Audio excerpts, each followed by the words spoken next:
ewiase empanifo say ahofe mechire oba ne hofe ana oba kokko say ahofe intuyaka ahofe intuyaka nemom suban ene hia ahofe de o de yeden ne wu hia no ba papa wo suban enso ene mrantie aba mrantie o maba yenhwe suban no almost suban de oh forget it the official say oba ne ho fe o ye kokko na wa ka kire wo say ubenya oba kokko pa so dam empam ye dum kani anasa light of kraga na so na dum so ho enti dum so na nya oba kokko kra sabi ubehunu no e wodan ne mu ye oyate ngase ya ye pemba tuntum ana ya yire ne bi tuntum ngese sabi o ngese yende ya jimi ya te se aboa kokosachi se wodi ne jimi e penyi nche nti no didi bola so no kokosachi wo penyi nchere enti eno didi bola so ndi Ghana mranti aba empe afutuo wo ka chere se wo kwa aware ne kwan wa enti pe oba obeboa wo abrabo mu enya hofe ena ne mpoku anase ne nufu soso omunya ho nufu akese o so wow what a boobs nye to soso na oka what a nyash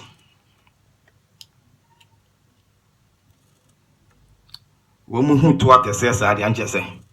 wo mu jimie no na bete na nyasam ne enka o ko ware wo so oba ne to soso ana oba ne nufu soso ana oba kokko na nye bia no ukobisa ne se na ne to na soso no wo de yedan ya wo se hwe wo de wo na wunim efe pa wo de ya kire wo yire wo ne ko ba bi no address na ne toyin akase wo de ya kire a chese efe ahomeka wo nam so yo ko wanim hey tufu also wontie de ye we ni madamfo bi akofa bi ato ne ho so oba fefefe kokko kama yes get mum de nyame anim ne ho ofe pa and men Canada ne ho ofe e base e de ho ofe ka sempa de ya oba a chese ne ho ofe a chese obosi wo hwe oba na ntu pan ne sisi ne nan sisi form ne in fact ne guna chi ne nufu oh Charlie madamfo ne yire ne de Oyo banka sam ne ho ofe ti ne di achiri ba se me kasan me sha se me simpani for say ahofe ntuyaka ahofe ntuyaka o ahofe ntuyaka madam for no wanti afutuo na emise wan tin so se yesi oba ahofefo ana oba kokko na ware dine emise wanti yesi oba kokko aware wa hu dine na ya na ya huhuro ena ya wo sawo so be ware oba ne ho ofe de amaramfo ye radio enye bete afien madamfo yi se na me ne okasanyi oba yi ko adwuma na ne nsunu gugem empo okos oba na ko na damfo bi ho se bia wonim Ghana ma me ko wedding ha me ko asori all night me ko jama damfo wedding me ko madamfo ma me bia yie me Jese wodim Ghana ma chese ayiko any parties ne mo ne adore na de saa keke na me se madam for yi ɔno so ɔyɛ driver ni ɛwɔ ni adagye na ɔbaa ne kokɔ baabi saa na bɛrima yɛ basa ne nso no gu gyem because onim so obi le di ne yere madam fo di awerɛhoɔ na dwendwene saa ɛtɔm ne bi kora ne kaa na otumi de kɔpem adwendwene nkoto nya fi yo na dwen nyinaa so ne yere no so na ne ho ɔfɛ no obi wie no na ɔbaa nso a ne ho ɔfɛ a wɔn san ne suban ɔkɔfa bi di ya ne wawu ɔbaa kɔkɔ a ne ho ɔfɛ ne wɔn san ne suban madam fo ɛte sɛ timadua ɛyere wapampam nse madam fo no ne so ate wohyia na bɛka sɛ wanya is enso malaria kro nya bi o adwendwene na adwendwene nyina nya hwe o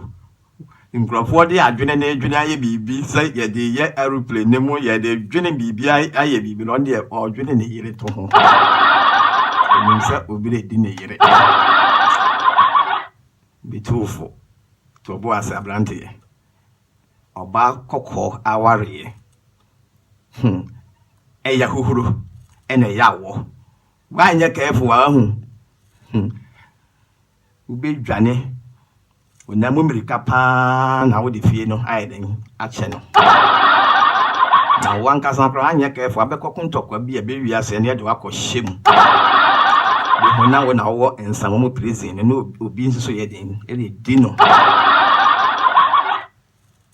ọba wo suban enya ho fe yemfa ho fe nware so aja emrante abasa om de omo mfa ho ne ohwa ne so ọba no mpoku ya ne nufu tuetue one ne to akese menim se to no okodi e say madam for no ne ho a kire papa osare an ofrefre me wo frɛ me a memfa o because there be a be frɛ ye complain na me ire afa ha na me ire kɔ ha ɔkɔ all night wa ma na ɔyɛ say na afa ha na complaints a me nso ma waware me nso ma wo na nso ho aso na wo so opɛ ɔbaa kɔkɔ ɔbaa ne ho ɔfɛ na akɔfɔ ɔbaa ne ho ɔfɛ a me na so ra be ha madwene me hu ne kɔ pa no ma dum me fun mo fu next time when it better ho hwɛ na odi anya ye kra no ɔyɛ ɔbaa kɔkɔ ne ɔyɛ ho ɔfɛfo na ɔsan kɔ ɛkwan so di a ɛkɔfa ne ma te sɛ bi atachiman ana kintampo ana yeji sokofa buru ba yere bidie ne nam dia ene be ma hwa no adon sa good nje se no de adwuma no eden si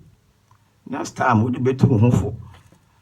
so pe oba kokko aware oba ne ho fe ene wo ne bye